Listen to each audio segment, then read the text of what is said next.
Good morning, good afternoon, good evening. It's a scene for Empire of Thorns.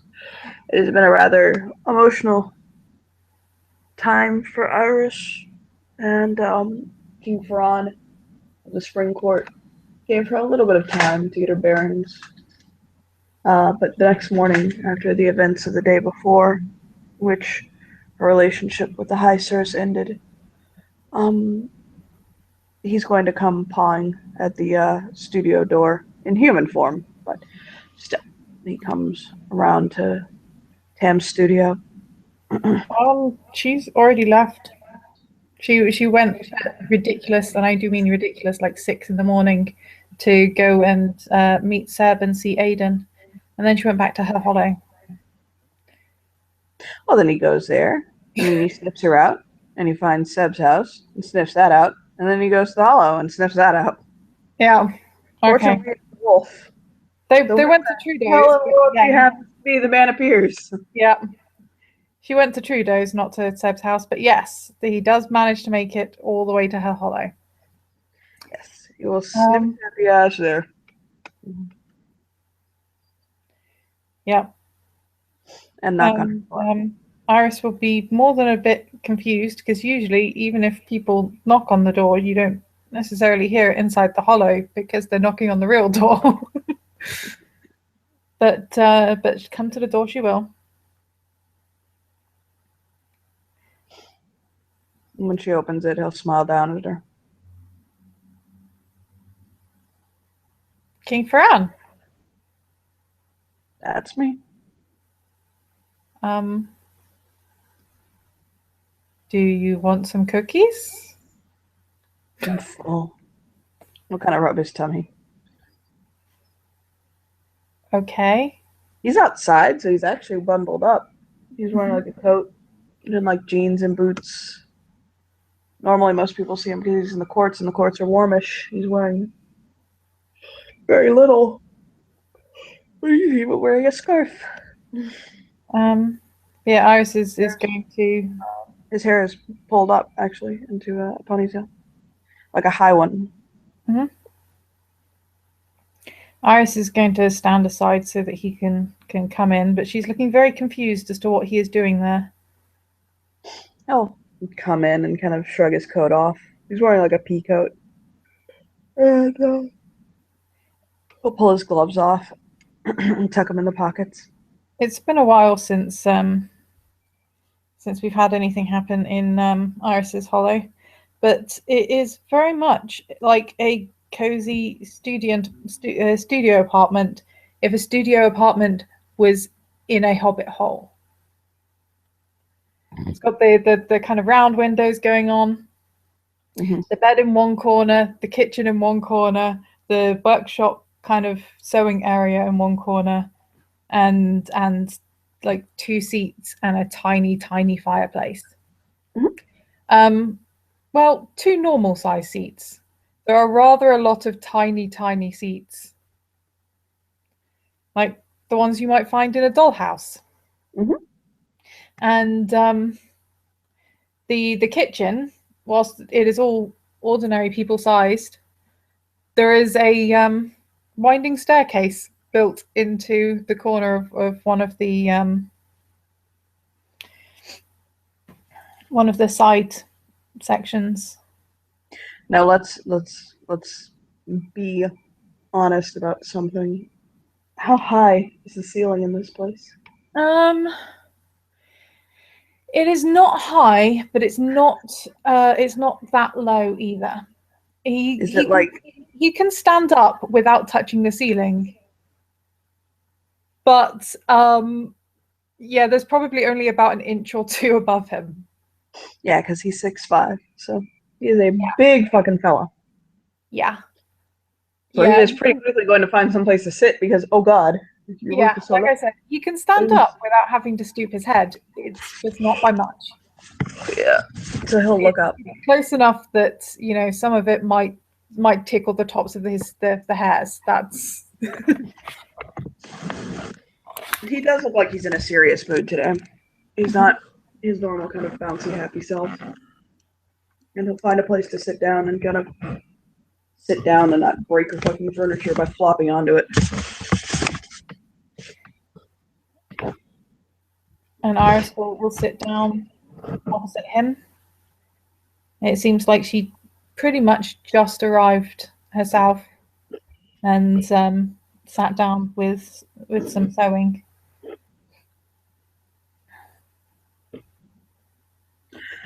We need to talk.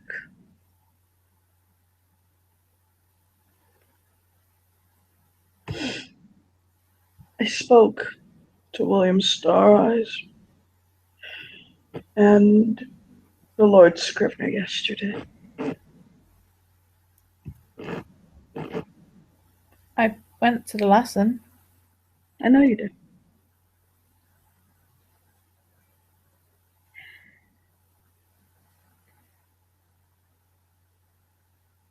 You were 12 when you were taken. And the span of your durance was spent locked in a tower, viewing the outside world.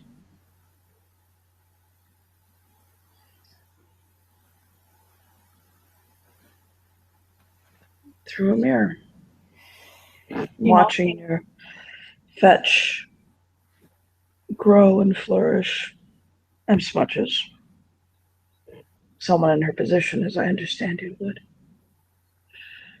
But you have zero practical knowledge or application on how the real world works.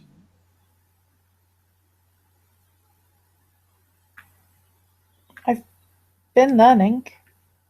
You have. But there are ways in which you are still very young. And you've found yourself in a position where your naivete has led you to a reaction of outright contempt, suspicion, and you'll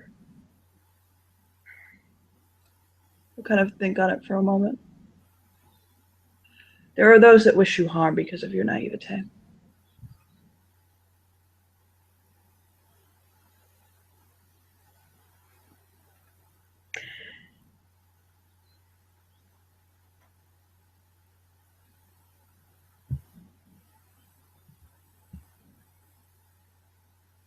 I think you know it is suspected you are a loyalist.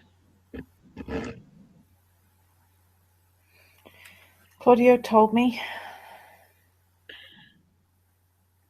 King Jean-Luc Renard believes that if you are not a loyalist, then you are at least an unknowing puppet of your keeper. This is no fault of your own. I'll kind of look at her. As your king, I only have one choice that's responsible for you and the courts, and that's to claim you as my ward.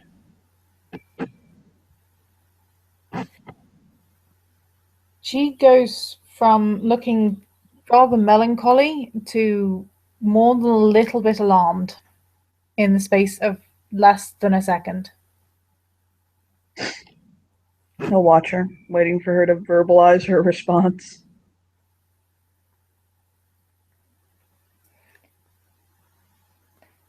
A ward is kind of like a daughter, right? Mm-hmm. And you're a king. And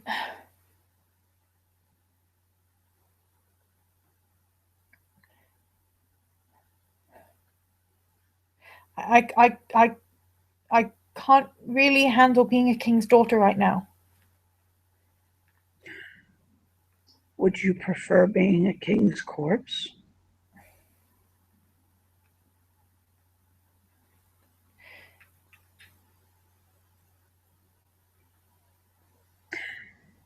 Right now, Claudia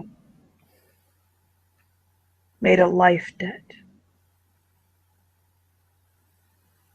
to ensure agents of the Ottoman court didn't kill you. But with the severance of your relationship, I'm not sure if that protection stands. And I know Tamerlane cannot care for you. There are times he can barely care for himself.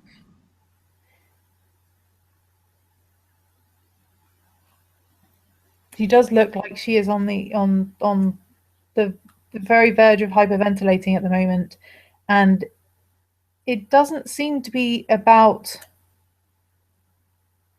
the obvious things. I don't know how much he has actually been told about Iris. He's aware. He's not.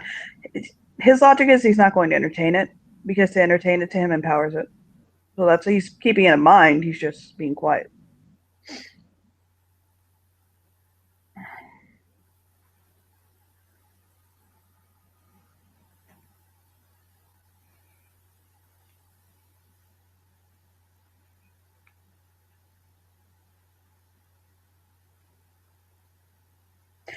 Right now, you have far more to be afraid of than being called a princess. She and if that physically flinch like he hit her. And if that is where you are focusing your fear, then I literally have no hesitation or reservation in my action. Your life is in danger. There are those that would see you induced into labor and thrown from the courts. And it's more than one person.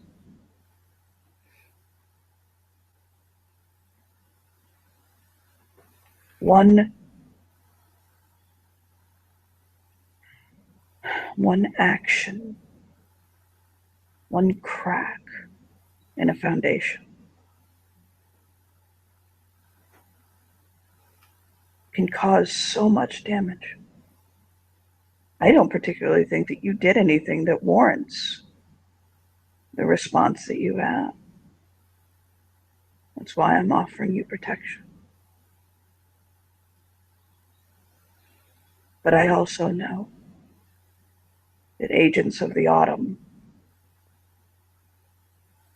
can take the smallest slight and turn it into the largest crisis.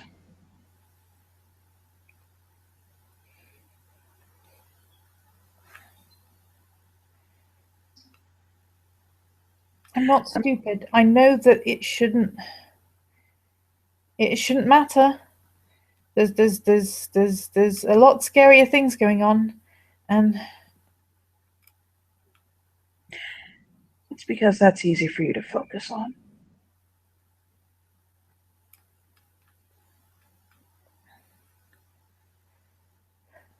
I understand.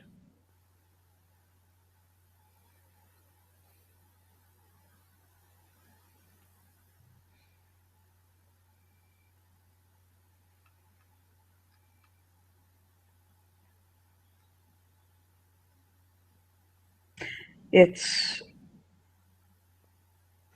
manageable.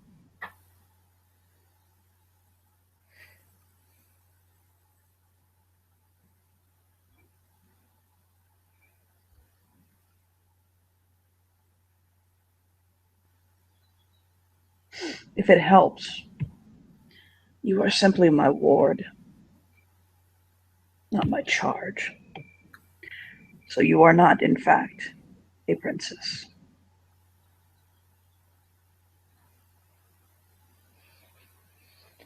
she'll flinch again at the word, but not as badly as before. Mm-hmm. And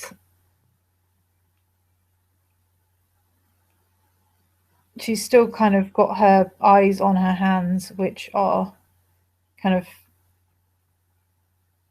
gripped together a little bit tightly. I don't mean to remove your autonomy. I don't intend to, as long as I don't feel your actions are going to harm you or your children. My autonomy? your ability to make choices for yourself. No, I know what it means, but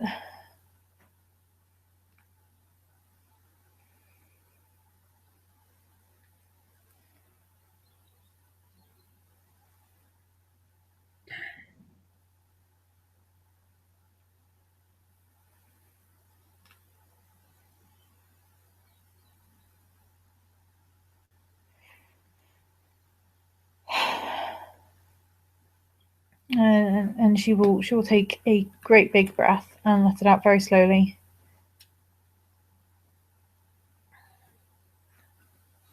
What does being a ward mean?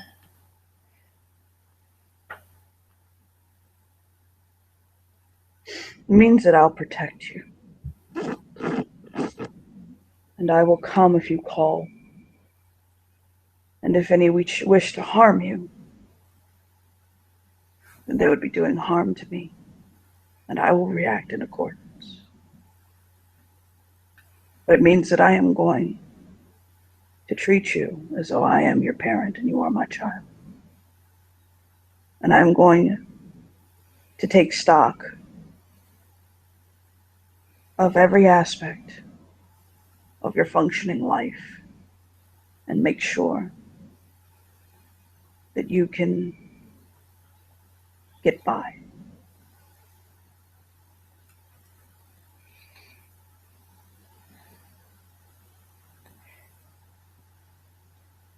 I'm going to make sure that you've learned what you need to learn to function as an adult in this time period and age, or that you are with someone who can do that for you and won't leave you. She'll shake her head at that one. And won't leave you when you are moments away from labor.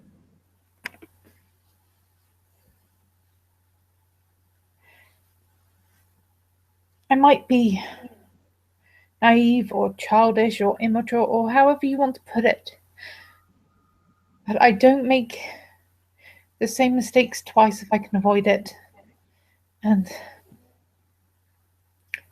the last time I chose to let someone else make my decisions for me, he decided we should have children, and I don't regret that because I love them already, and I haven't even seen them yet. But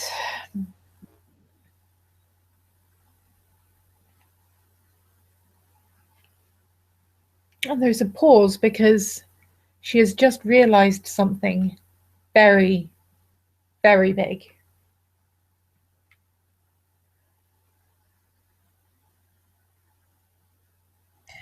He'll look to her and tilt his head.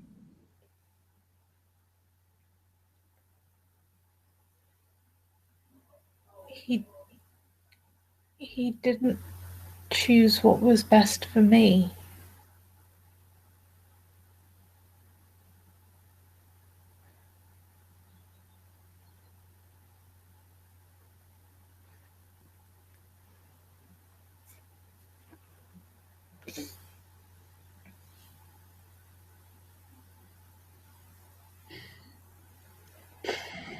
And it really does seem to be the hugest of realizations for her right now.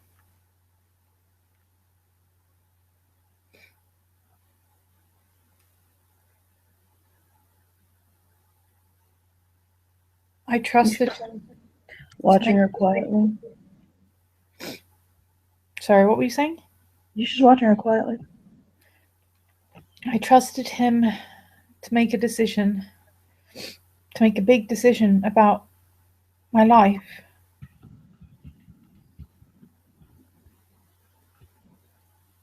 And he didn't. He did what he wanted.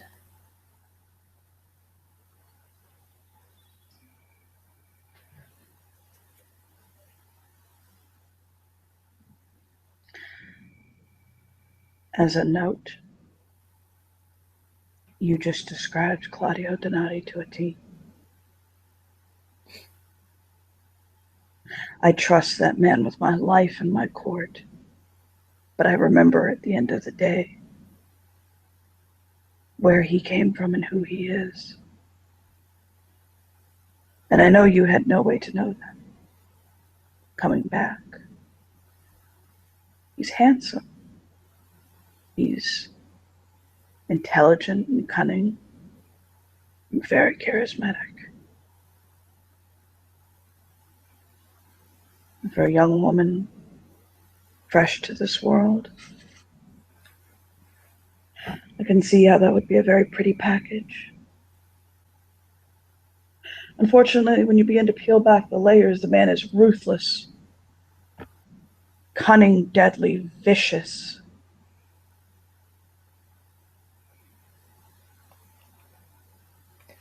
She has this absolutely horrified look on her face, like she's just found out that that Santa Claus is secretly a murderer. Now, Claudio does have many good traits. He is honorable when he's in his right mind, when he's motivated in the right direction. He's loyal, honest. He wasn't honest, though. I thought he was, and he wasn't.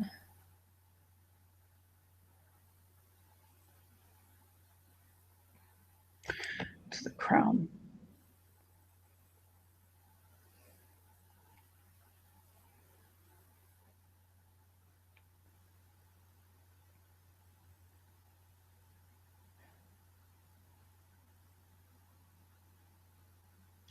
But I can't speak for his imperfection.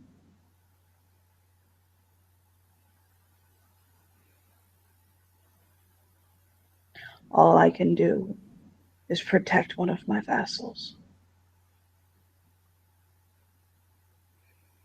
And the only way that I can protect you is by claiming wardership over you. Until you can either show me that you can take care of yourself and your children,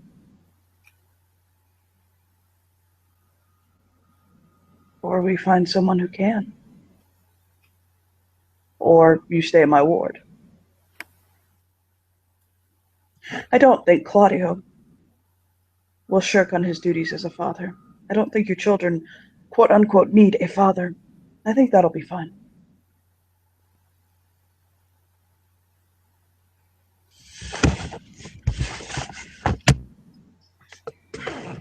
She is still looking utterly shell-shocked about having realised all this about Claudio, by the way. Because until that point, she was blaming herself entirely for the whole thing.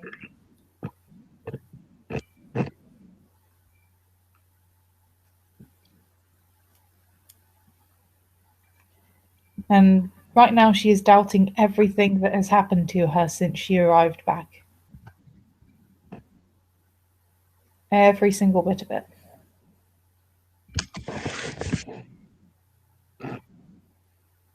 It's very easy to lay all of this on Claudio's feet.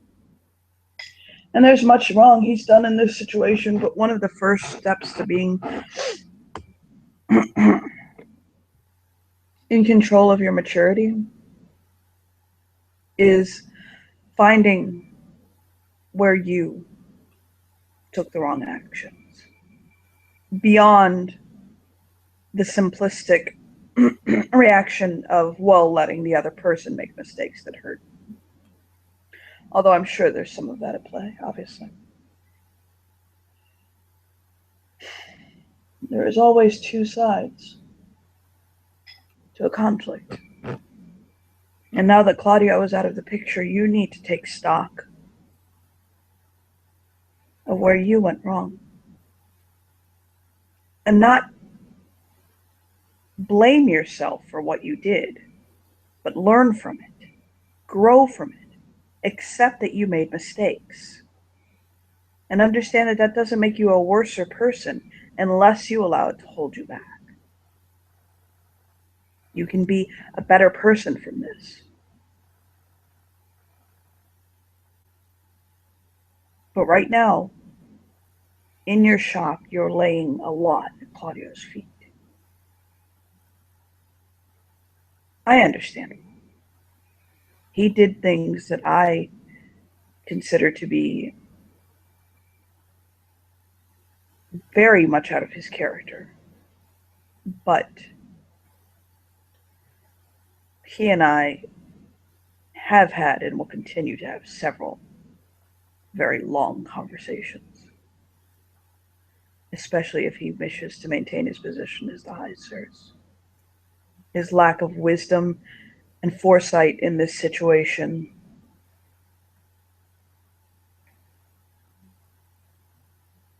he'll blink and he'll look down. It's not something I expected from him.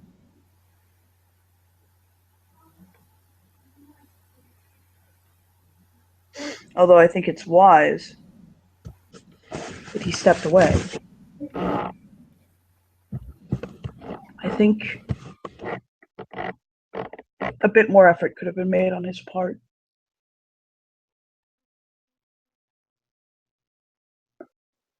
But you have a responsibility now to yourself and to your children to put Claudio and his actions out of your mind and to take stock of your own actions and to learn from them and to see what mistakes you made that go beyond I turned my control over to someone else. I trusted someone else. Because those are true. But there is more. You take them and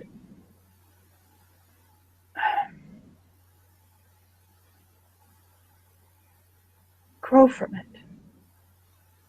I have faith in you. If I didn't, I wouldn't offer my protection to you. I don't want to see you or your children harmed. I care deeply for you. You're a vassal of my court.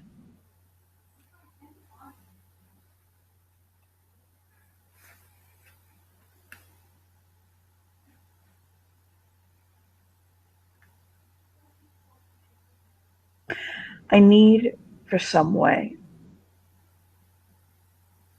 I need for you to either move into the courts or for me to be able to get to this. He'll kind of look around your hollow very quickly.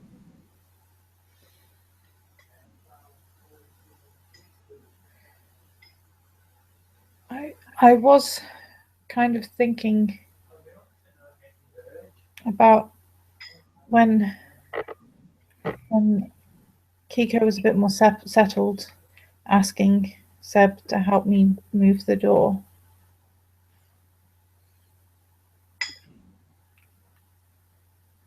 Does Sebastian have that power? Well, it's a real door. You just move it. It's the same as when we moved the oven. I mean, it would be a bit of a task moving a tool shed, but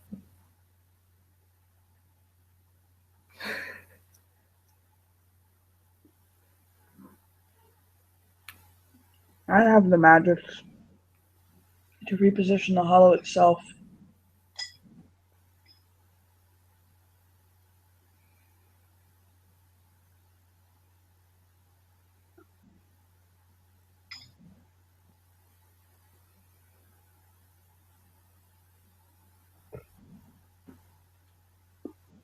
well, that's helpful, I guess.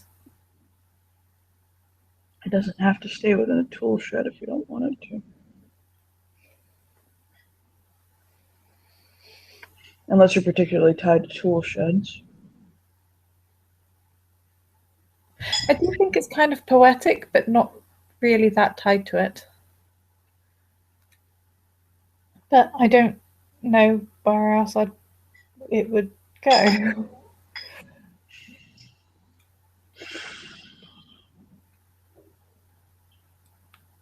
There are places I could tie it to in the Supreme Court.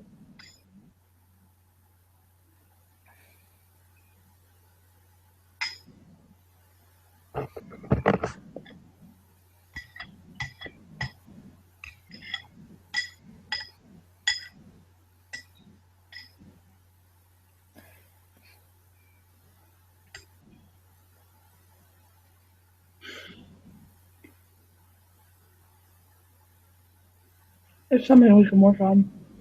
No, I'm not quite so busy. Sure nod.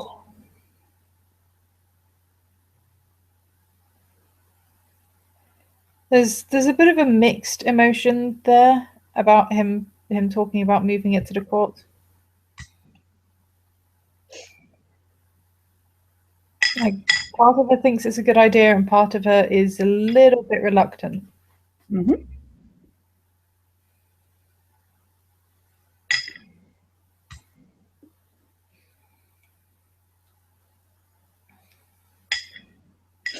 Do you have any questions?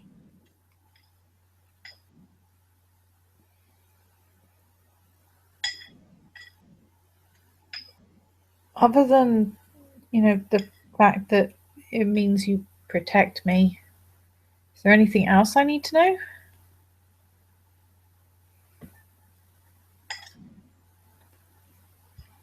I take it very seriously when I ward someone. I prefer to know where you're going and who you're with.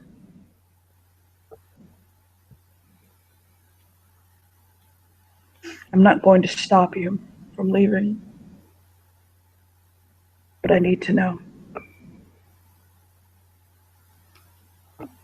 I need to know where your expenses are going and how you're earning your money. I need to know what you're doing to maintain your financial autonomy, who you're getting your support from. I need to know that bit out too. Hmm? I kind of need to work that bit out too. If you need support outside of what Sir Stenati will provide you in alimony and child support for his children,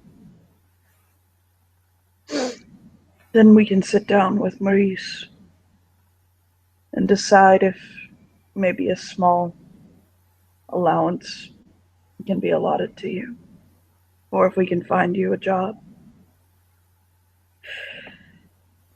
to fill out your income. But I do plan to make sure that Claudio is financially supporting you, at least enough to get by. I won't stand by and let him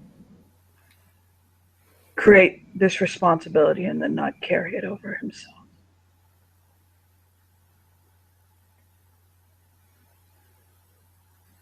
She'll nod. You may not have luxurious comforts, but you at least will be given enough to live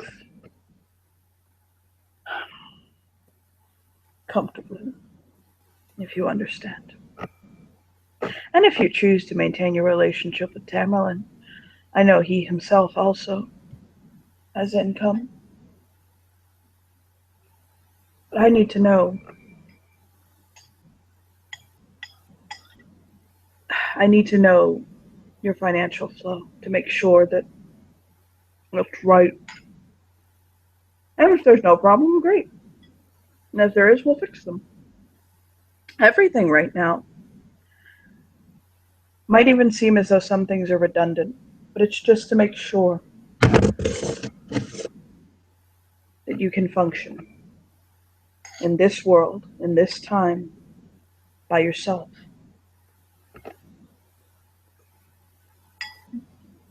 You understand, I'm not trying to control you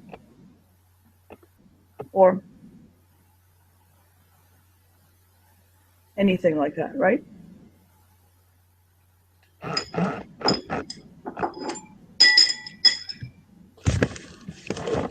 She'll nod very thoughtfully, and then she's just going to gesture around herself.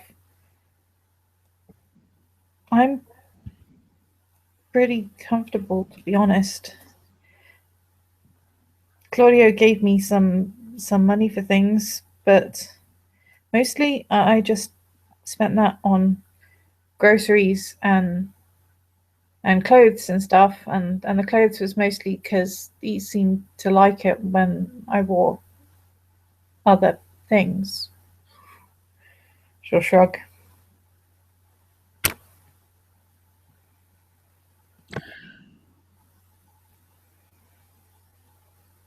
He'll kind of look around. Where do you plan on putting two twins?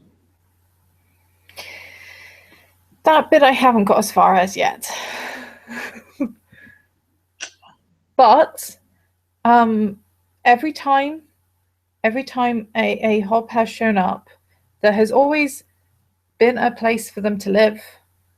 I mean, Peas Blossom came home with me, and I thought I was going to have to try and work something out.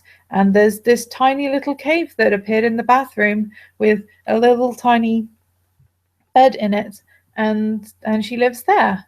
And I don't know. I think the Hollow kind of responds to what people need, not extravagantly, but she shrugs. Is that good enough for your children? I don't know yet.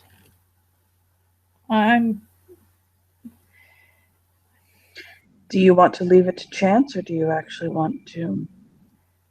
I'm trying not to. It's just I haven't really had a lot of time. Well, nod. I spent a lot of time preparing the nursery before, and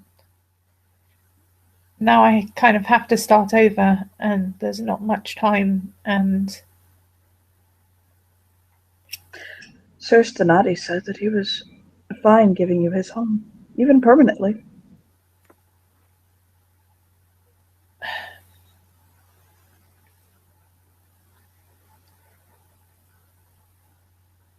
he didn't tell me that. Last night he had to be convinced not to go back to the Red City. I don't think he's quite had time to tell anyone anything.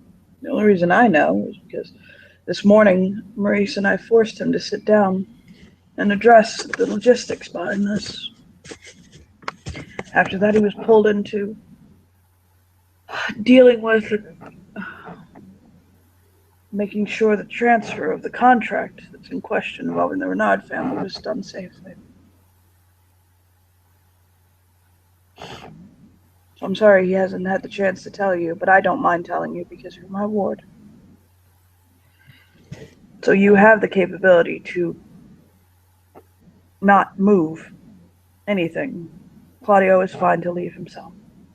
And he wasn't so attached to his house that he considers it his home. It's a nice house. It's already prepared for you and your children. You might want to change your furniture in some of the more personal rooms, like your bedroom. But I don't see a reason not to maintain it and your hollow. For God's sake, the man's left you with 2 children. I think it's the least he owes you. And I understand there's some measure of wanting to do for yourself, but I see no reason not to keep both.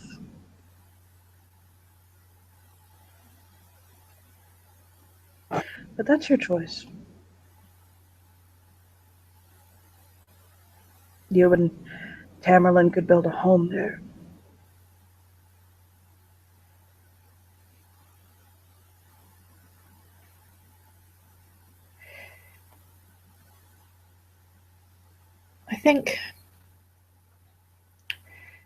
I think I'll see what happens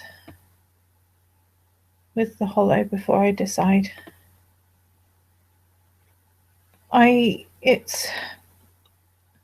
put a lot of time into the nursery, but it still feels like it's his home, and I don't know yet.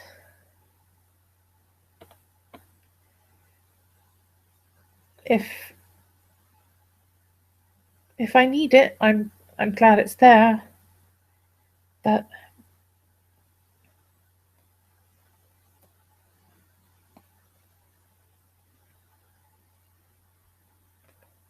But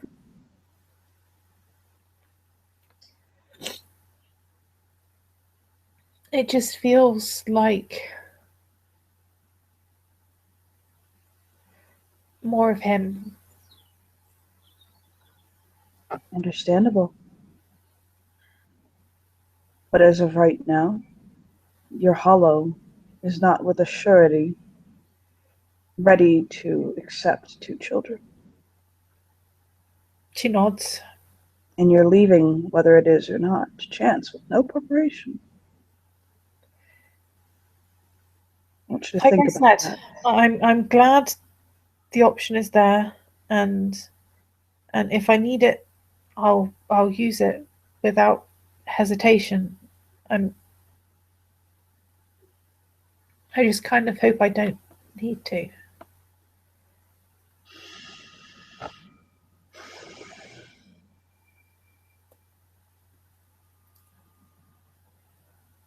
Ahmad.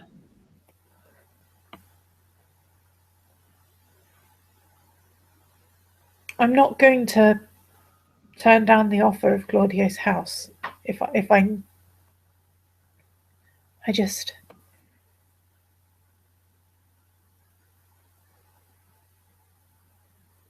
I'd rather not, you know. I still can't walk into Azur's room. Don't worry, I understand. I think people forgot that. That I loved her. That we were to be wed. That she was... No, I didn't forget.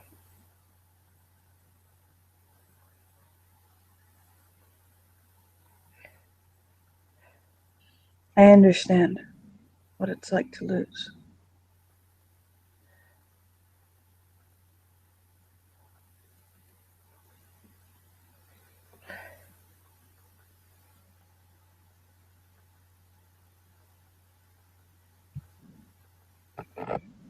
And to feel the presence of someone, even after they've gone. For me, Azur is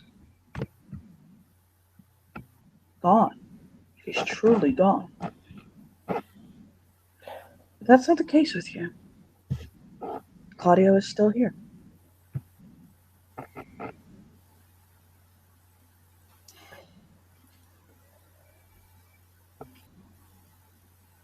And I'm sure there are so many... I'm sure you're very familiar with the question why right now. I know I was.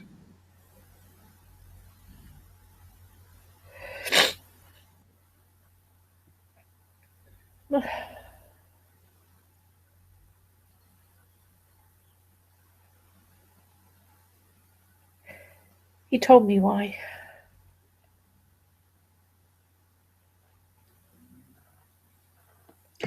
Let's see if they match.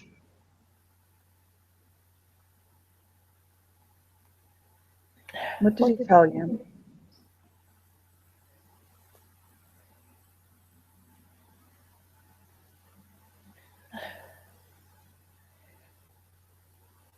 When he needed me most, I left.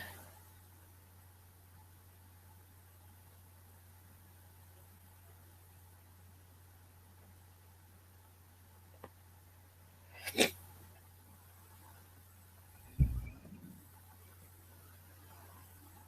can see how what he told me matches what you said, but from a different angle.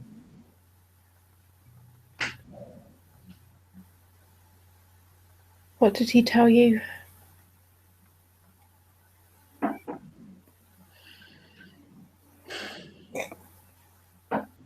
That he had been hurt so deeply that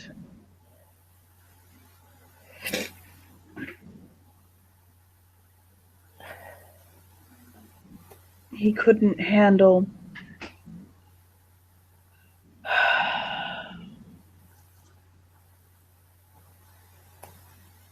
how did he word it?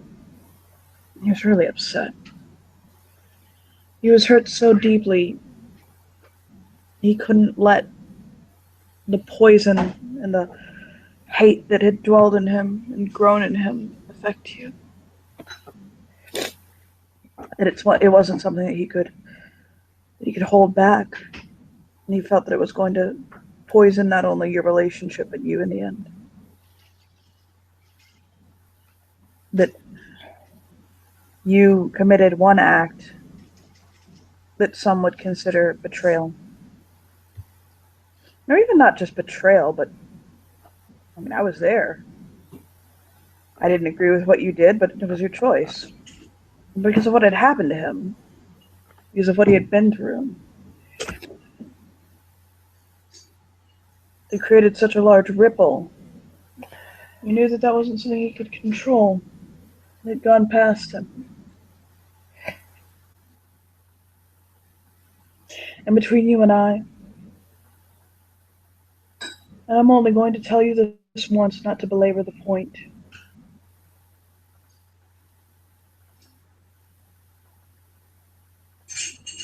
He'll actually kind of look down.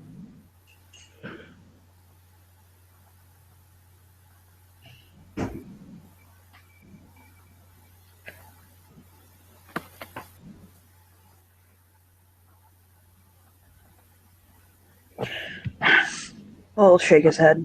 No, it's okay. And he'll smile.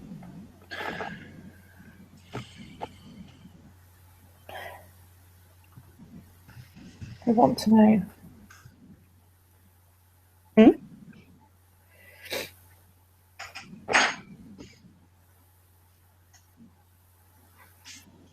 want to know what I was going to say?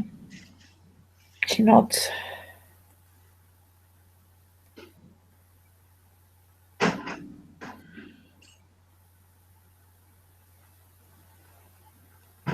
I think he and Maurice captivate each other in a way that is very powerful and strong, and they play off of each other.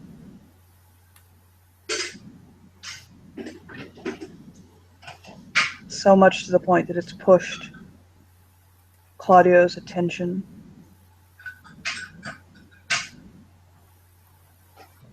into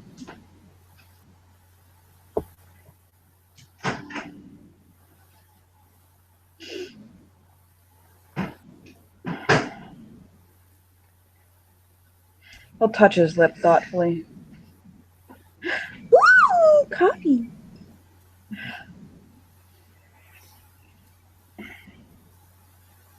I think neither of them expected the depths at which they feel. And I think that it's unsettled the both of them to the point that it affects the both of them very deeply. Do you understand? Are you okay? What do you mean? Well, Maurice is your fiance, so I barely have time to kiss that man good morning in the morning. I'm glad he has someone to keep him preoccupied. I am not, and will never have the afforded luxury of love. That's not something. When I said that I couldn't afford friends the other day, I meant it on all scales and spectrums. I love Maurice very, very, very, very much. I'm happy he and I are going to marry. But there's a reason there's been a very, very long history of consortship to the consorts themselves. It is not uncommon throughout time and history for consort to keep company outside of the monarch. There's been many famous ones. And I understand that. I cannot give Maurice a fraction of the time he deserves. Yet he loves me. We love each other. And he cares for me, and he's there for me, and he's there for me when I need him. And I know I can't always be there when he needs me.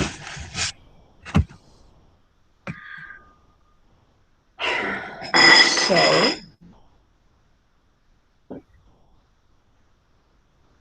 yes, I'm fine. Genuinely. That's the important thing.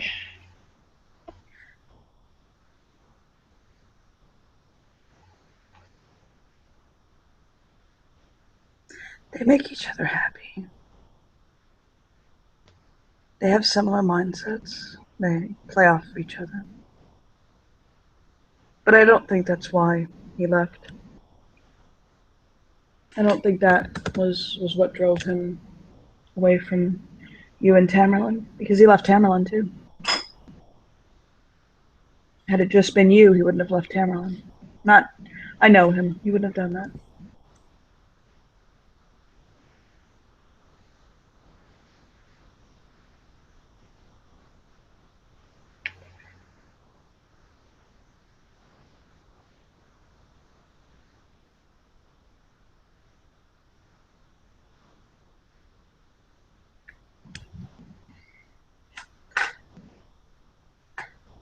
There's a part of me that thinks he did it to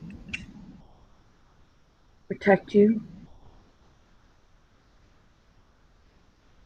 from himself, even.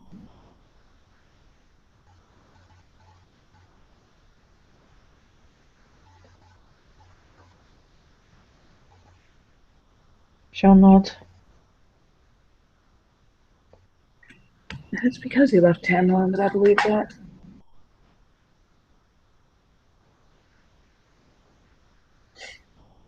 I don't see why he would have otherwise. There's no reason.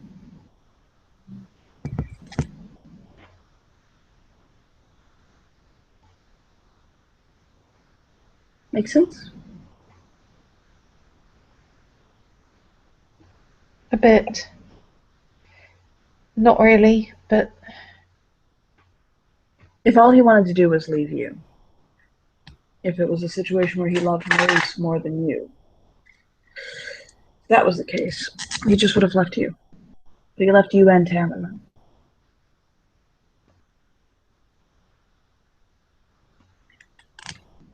That makes less sense in the scope of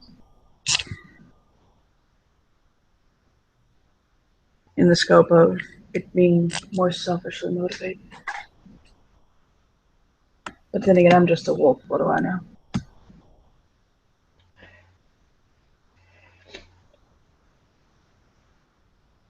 people underestimate wolves a lot. They do.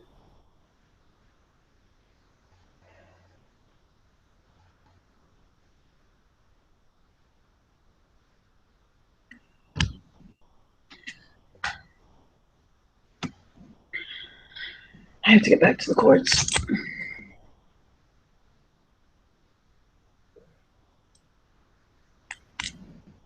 I'll see you at the meeting later, though, right?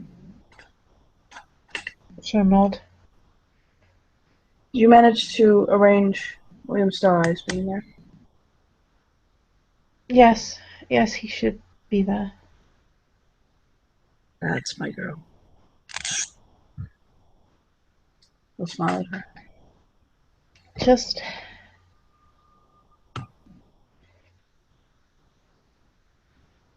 I know I'm supposed to be your ward and everything, but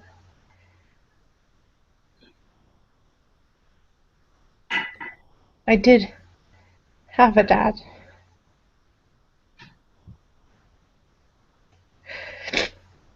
He'll tilt his head.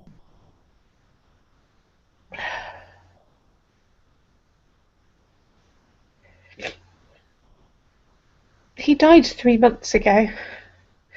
So did my mother. But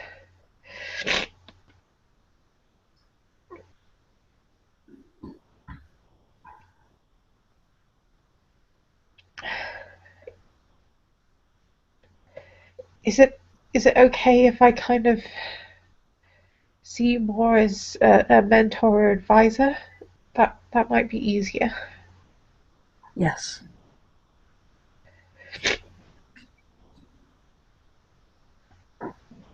You're over 18. I literally can't adopt you.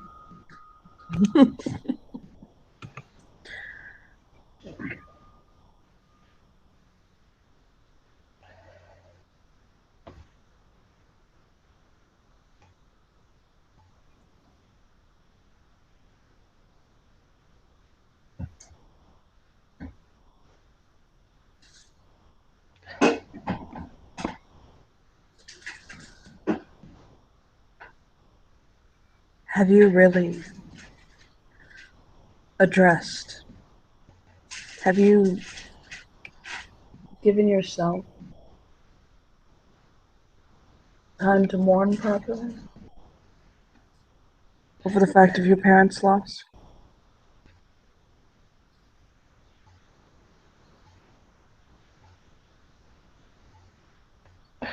I thought so. The first 2 months I was back here, I spent a lot of time thinking about that, and I'd sort of lost them a long time before that.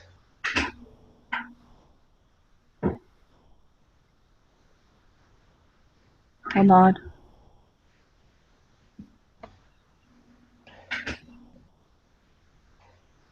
And then I met Claudio, and it felt like everything changed.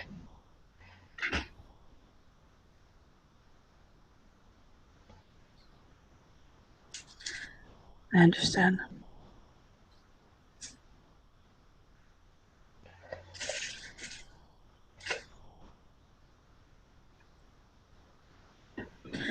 He'll do something.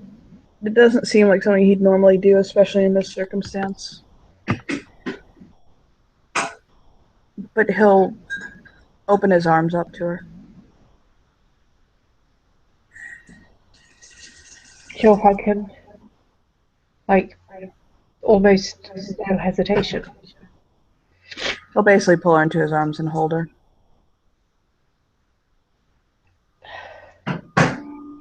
Because God knows she's about to let it out. I mean, that's not even a question. Like, Pretty much, yeah. yeah, it's just all coming out. There's like snot going on. He'll hold her through it. He'll basically kind of rub her back and sing to her softly and just very gently hold her.